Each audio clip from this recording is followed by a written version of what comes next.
Namaste everyone.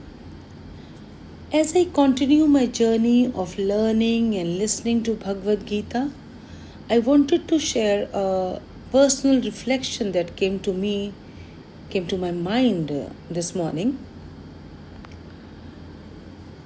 And I want to be completely honest about my experience with Bhagavad Gita so far. When I started chapter 2 and came across the teachings about the Atman, the self, the body, and the mind, I found them fascinating, but I can't say I fully connected with them. I understood the words, but a lot of it felt very deep and honestly, sometimes a little beyond me. Maybe that's because I'm still at the beginning of the journey, understanding that I'm not the body, not the mind, but the Atman, pure consciousness, is a huge shift in perspective. It's not something I can truly grasp in a few weeks.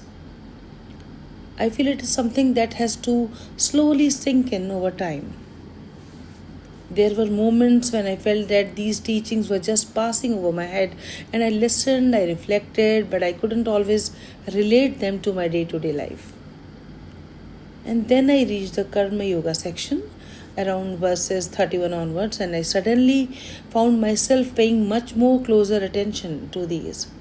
This felt real and familiar.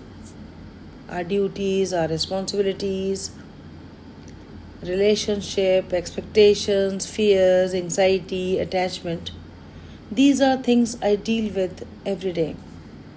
And for the first time, I felt like Krishna was speaking directly to the challenges of ordinary life, and I could see myself in Arjuna's confusion. I could understand what it means to struggle between the emotions and the responsibilities.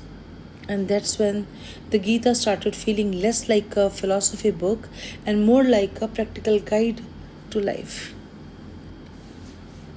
So if you ask me today what part of chapter 2 I connect with the most, it is definitely Karma Yoga.